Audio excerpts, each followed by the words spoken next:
Hi, good morning everyone. Kamusta kayo?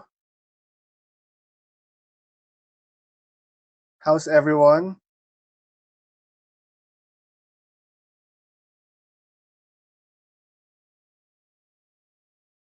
Hi, good morning, good morning.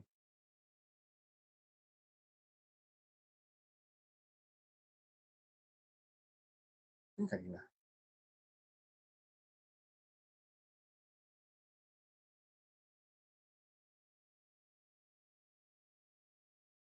Okay, so sige, let's start. I'm very good. Thank you for asking. 9:11. So, let's start. Para sa inyo, how do you define love? Next week, Feb-ibig na. So, para sa inyo, how do you define love?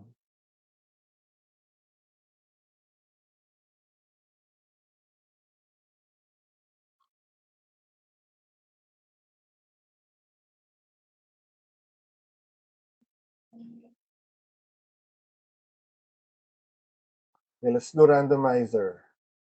Oh, may mag-left pa. Love requires sacrifice. Oo, tama 'no. Wala na may sacrifice. Sacrificial siya.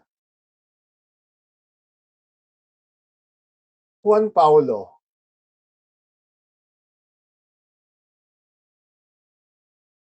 Juan Paulo Papa, are you there?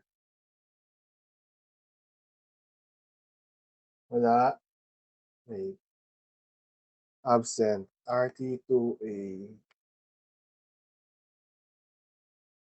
Juan Paulo Papa, AFK.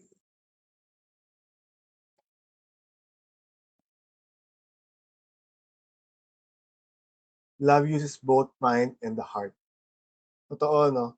Sabi nga nila 'no, love is not from the heart. It's from your hypothalamus. It's from your brain. So, ibig sabihin kaya mas mataas yung kaya 'pag mas mataas yung brain, ibig sabihin dapat mas nangunguna ang utak bago ang puso.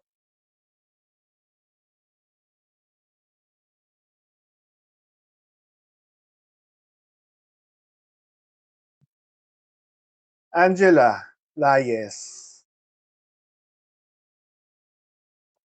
Hi. So para sa'yo, how do you define love?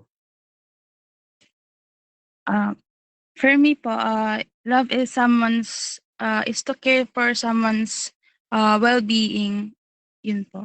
And we can, ah, give love po sa friends, sa family, yun po. Hmm. So well-being, eh, 'no? Sabi din ni ano dito is, ni Aliyah, love is shown through actions or love is in action. Deep affection to someone, case-to-case basis, sir. Love shouldn't be feel forced. Oo, kaya nga hindi siya pinipilit. Love is patient and kind and does not boast. Wow. Love is decision. Totoo, dapat talagang decided ka dapat. Kasi it does not choose. Love is everything. Love is deeply caring about someone and wanting them to feel deeply care for romantic, familiar, platonic, or even selfless love. To feel happy and safe. Caring for someone deeply no matter what happens. A very strong feeling of attraction towards someone. Love is when you all want for them is to be happy. Love is being ready to do everything. So, sarap naman. Ang sarap eh, no? Ang sarap siguro, ang sarap in love. May pera pa. God is love, yes. Love is when things get hard. You still stay strong for your loved ones. Oh, being there for them in good or bad times. Sarap, no? Ang sarap ma-in love. Sarap na kinikilig, 'di ba? Love is a complex emotion of strong affection, care, and deep attachment. Love is a place where you feel safe at home. Sarap.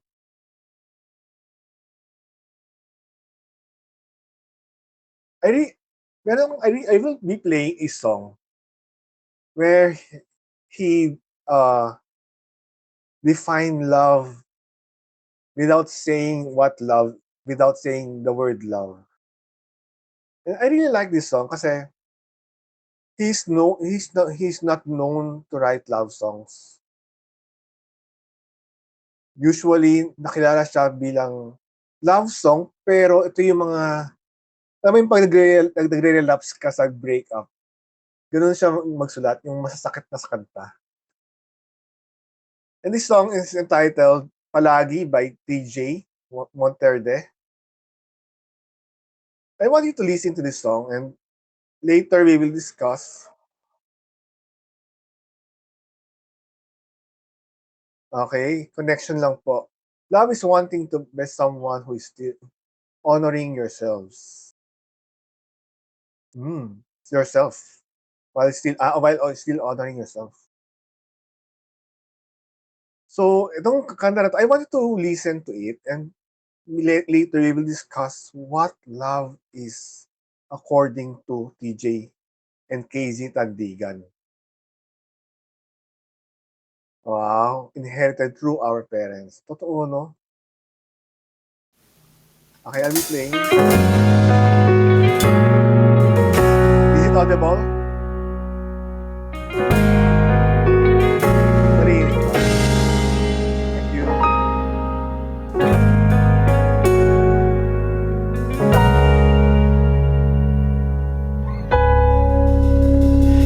Di man araw-araw na nakangiti, ilang beses na rin tayong humihindi. Di na mapilang ang ating mga tampuhan, away ba't di natin di na namamalayan? Eto tayo, ngunit sa huli palagi babalik pa rin sa yakap mo. Hanggang sa huli palagi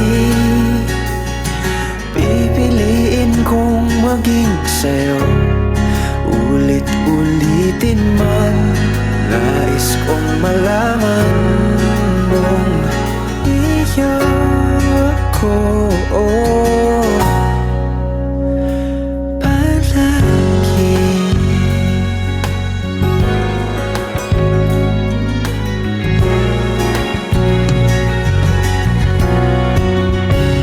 Kung balikan man ang hirap, luhat lahat, ikaw ang paborito kong desisyon na.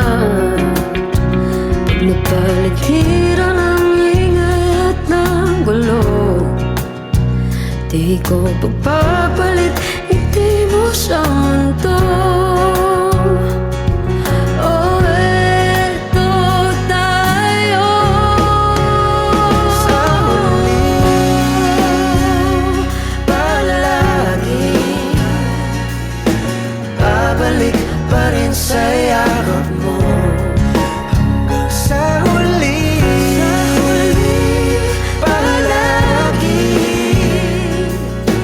pipiliin kong maging sa'yo. Ulit-ulitin man, nais kong malaman iyo ako.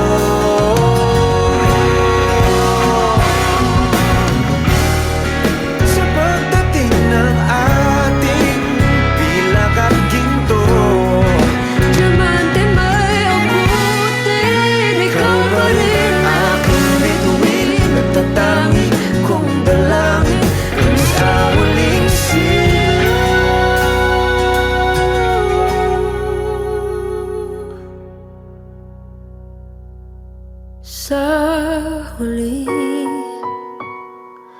palagi babalik pa rin sa yakap mo. Mahal sa huli, palagi pipiliin kong maging sa'yo. Ulit-ulitin man, nais kong malaman mo, iyo ako. Palagi.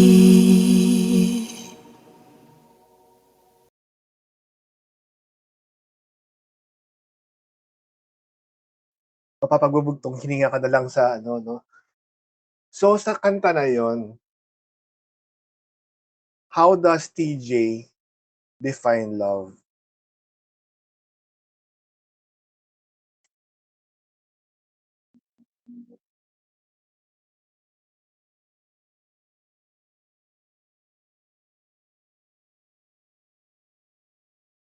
Anyone? How does yes, Rachel. Sir, am I Sige. audible po? Oo. Dinefine po ni DJ Monterde yung love by saying na kahit kahit anong disagreement or misunderstanding o kaya challenge na dumating sa buhay nila, lagi lang araw-araw lang or palagi lang din nilang pipiliin yung yung taong yon or their love for each other. Yun lang po. Yes, araw-araw 'no. Yes, Viray.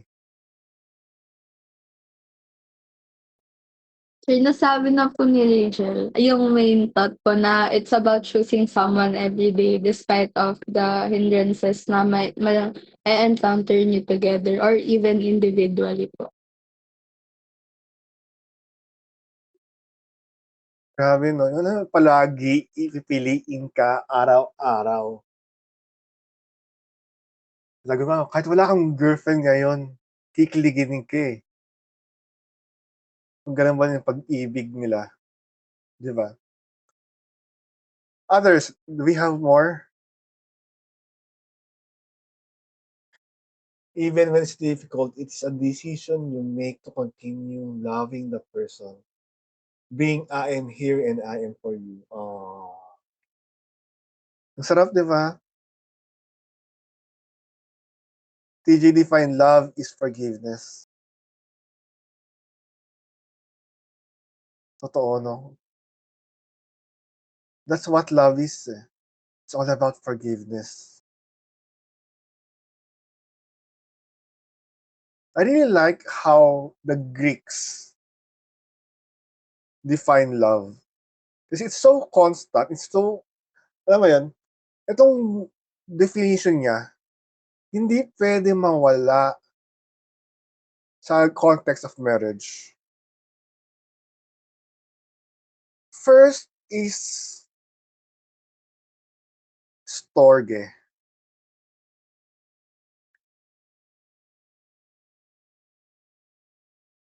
So, ano yung estorge? Actually, S-torge at nabasa, hindi storge. S-torge. Estorge is also known as family love or king love. Ito yung pag-ibig, pagmamahal mo sa pamilya mo. Next is philia or deep friendship love. So, sa friend mo. So, kung love mo yung friend mo, philia tawag. Eros is romantic love.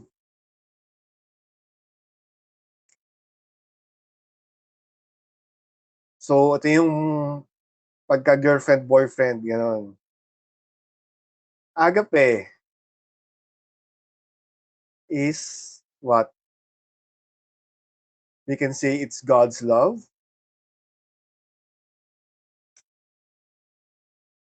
also known as well as sacrificial love,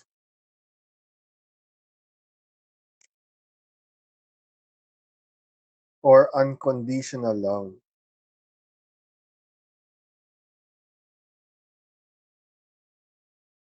So, dito, sa apat na love na ito, in the context of marriage, hindi pwede mawala yung apat na ito. Bakit?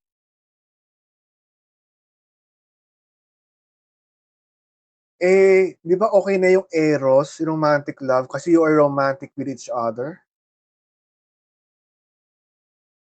Di ba yun lang naman yung love na need for relationship, romantic?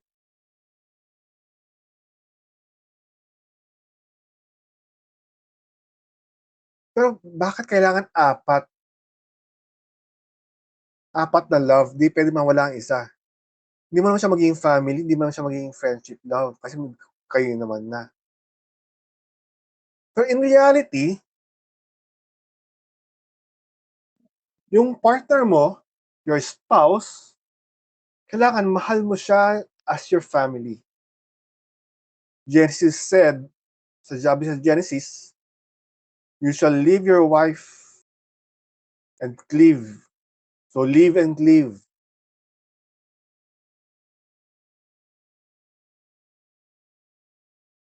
Live and cleave. Bakit? Kasi you will leave your wife and you will cleave with her. You have now your own family. May bago ka ng pamilya. Ibig sabihin, yung dati mong pamilya, yung parents mo, hindi mo na siya pamilya, may bago ka ng pamilya. And you will love him as a family. Sabi nga, blood is thicker than water. And you will be one blood, one flesh. Bakit friendship, love? Kaibigan mo ba ang asawa mo? Di ba asawa mo na siya? Kasi, yung asawa mo, he or she will be your best friend.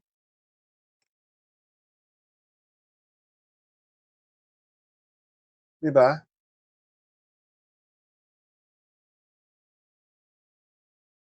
And Philia, sabi ng mga scholars, ng mga magagaling, is that friendship love is very essential or the most essential for longevity.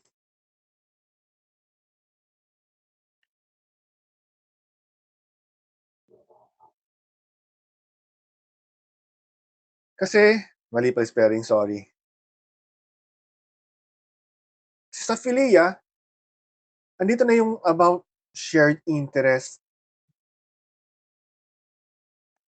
You have shared values. Ano pa? Mutual respect.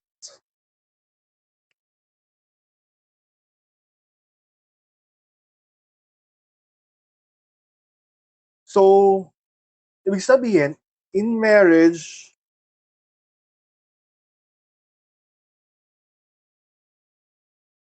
your partner, your spouse, yung esposa mo, must be your best friend.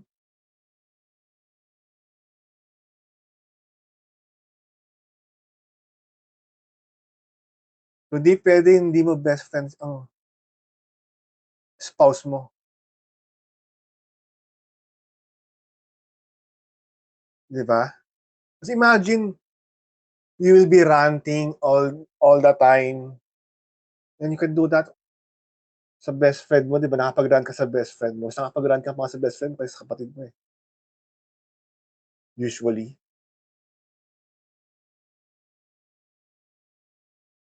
Sorry, mali spelling. Di ba? That's why your partner should be your best friend. Romantic love, syempre dapat love. Romantic love, dito rin pumapasok yung physical desire.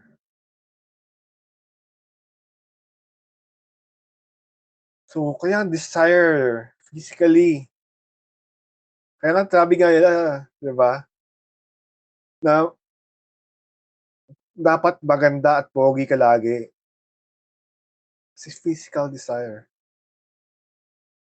Kasi eros is an emotional, like a fire, that you are longing for the union with other person.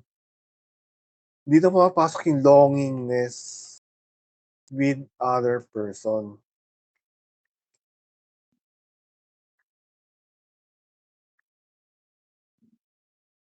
And dito pumapasok yung spark. Di ba? Andito yung kilig.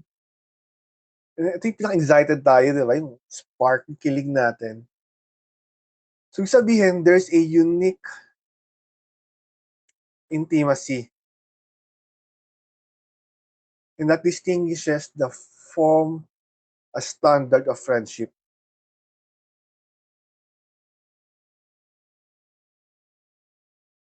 And of course, agape love. Mas may sacrificial. Yung pipiliin ka araw.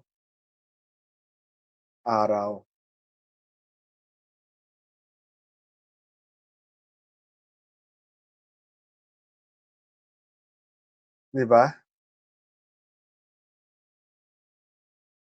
Araw-araw. Sabi nga sa mga definition ng love nyo, di ba? Saan na ba sinabi ni Sabi ni Elijah, love is when things get hard, you still stay strong for your loved one. Na kahit mahirap, dahil pinili mo siya, tutuloy mo pa din.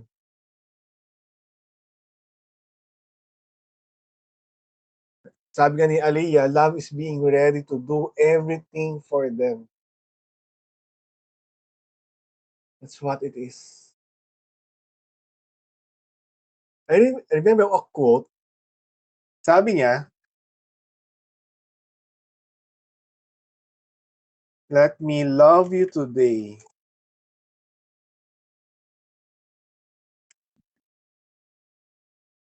Then I will love you for the rest of my life.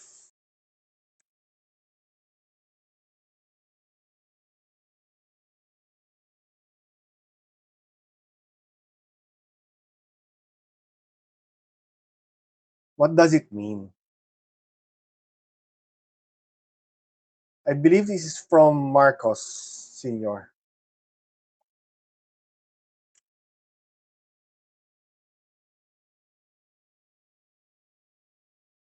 What does it mean? Ayan na naman si randomizer. Sige, randomizer. Puro lalaki ah. Renzo Espiritu. Hi. So what does it mean? Let me love you today, then I will love you. Mali, sorry. Sorry, ito. And then I will court you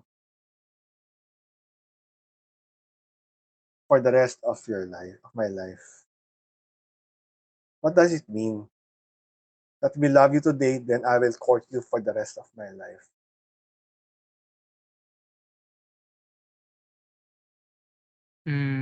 Ano po, for me po,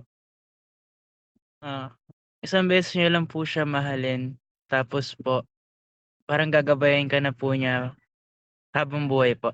Parang gano'n po yung ano siya sa'kin. Ayun lang po. Thank you. Okay, pili pa tayo. Hi, Berlin.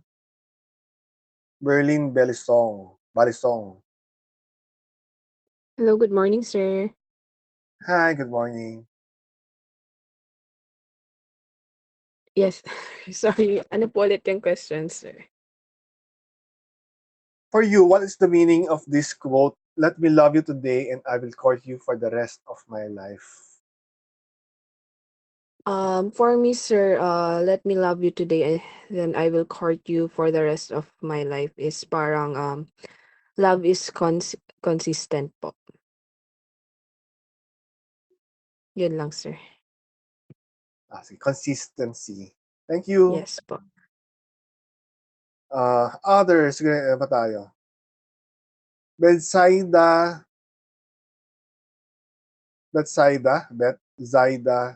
Pesado. For me po, yung meaning po ng let me love today, then I will court you for the rest of my life ay pag di niya po mamahalin yung isang tao po ng isang beses lang. So, paparamdam niya na nililigawan niya forever. Kaya ipaparamdam niya na mamahalin niya siya habang buhay. Ayun lang. Yes. Thank you. Kasi usually, no, especially sa mga lalaki, ang mga lalaki, once na nag-stop, alam mo, sinagot mo na siya, stop na yung panliligaw eh. Pero hindi dapat ganon. Dapat everyday mo nililigawan si girlfriend mo. Tama ba? Dapat everyday kayo nililigawan ng boyfriend mo. Gusto niyo yung ganon? Or everyday kayo nagliligawan? Pero bakit importante na everyday kayo nagliligawan?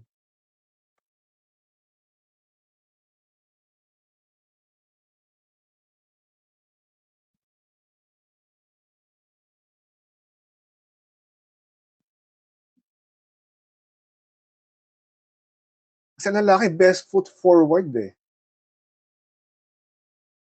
As always, best foot forward. And pagka konting mali lang, break na. Dito pumapasok yung agape. Na kahit you are not, hindi ka kamahal-mahal ngayon. Kahit di ka kamahal-mahal ngayon, pipiliin mo pa rin siya. Niligawan mo pa rin siya.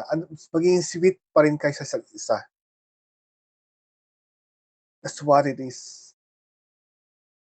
Sabi nga ni Balisong, consistency. And that's agape, that's sacrificial. It's so difficult to be consistent. Di ba?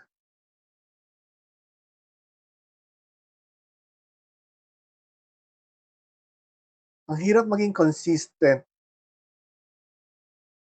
araw-araw, pero pipiliin mo pa rin siya araw-araw. At ligawan mo pa siya araw-araw. Totoo, no? Sabi ng sabi palagi, and we wish someone would say those words to us, diba?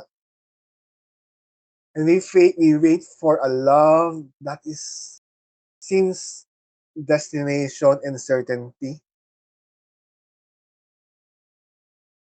But the four loves, which the storge, philia, eros, and agape, remind us that marriage is not lottery that you will win.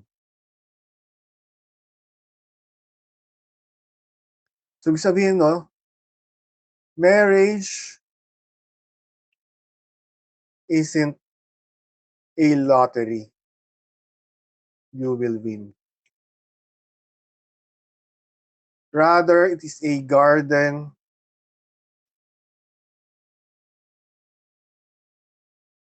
that you will need to tend.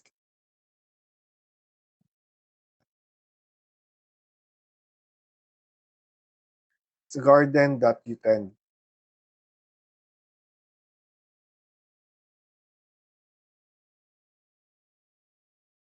Bakit? But marriage isn't a lottery that you will win. It is a garden that you will tend.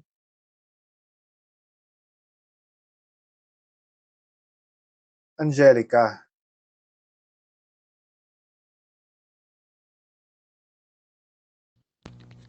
Golimlim. Ayun. Rinig po. Yeah.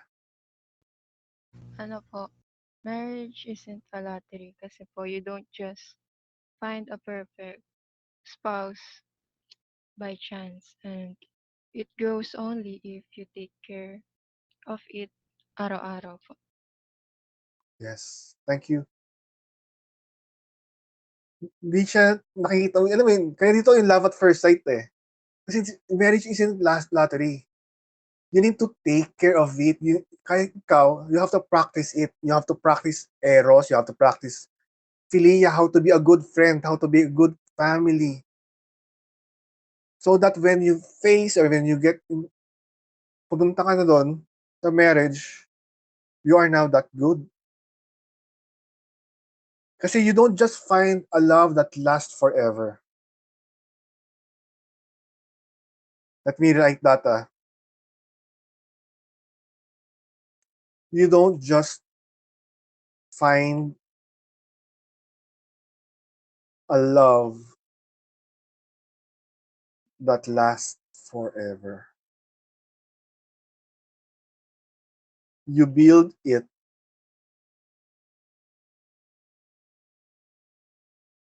by what? By choosing to be a friend, a partner,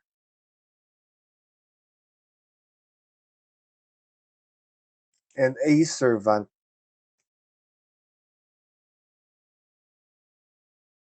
To whom? Siyempre to your spouse. Every single morning. Araw-araw.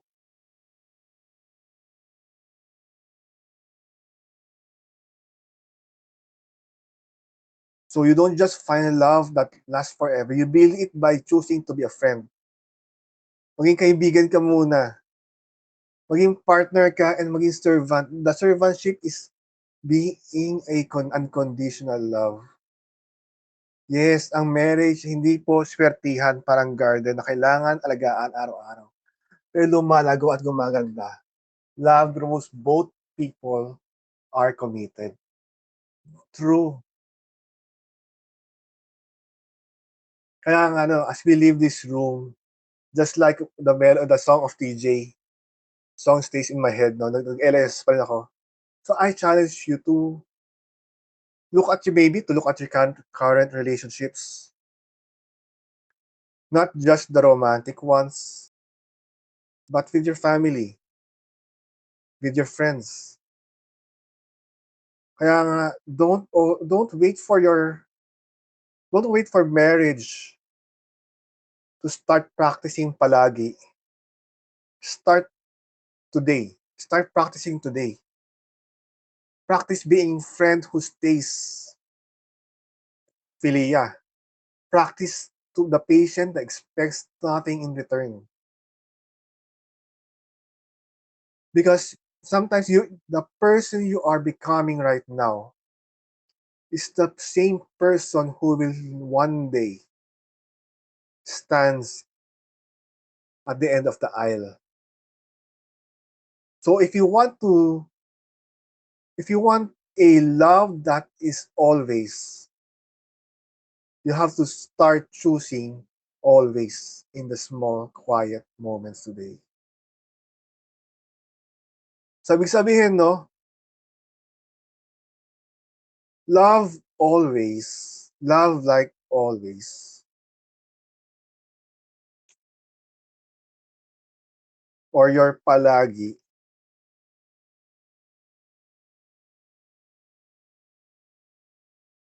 is to love always in all ways. Love like always is to love always in all ways. Kasi palagi or you're always is the kind of love isn't found in two perfect person. It is found to what? in a two imperfect people who simply refuse to give up on each other. So today, let's go out and be kind. Be that kind of person who will choose, who will be resilient to stay in that kind of person.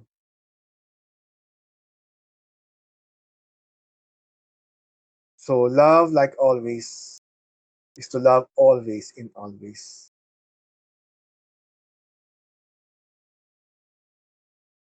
Questions? Reflections?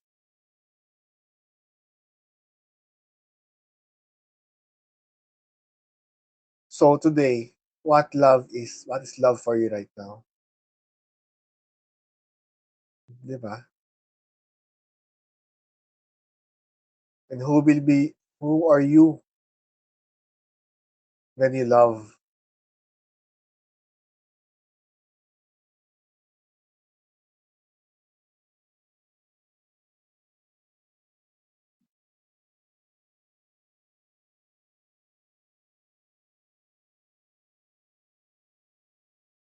So questions? You have question? Reflections? Violent reaction?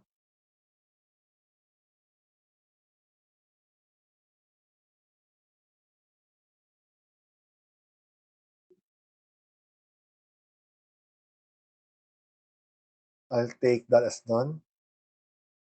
So your quiz will be posted today.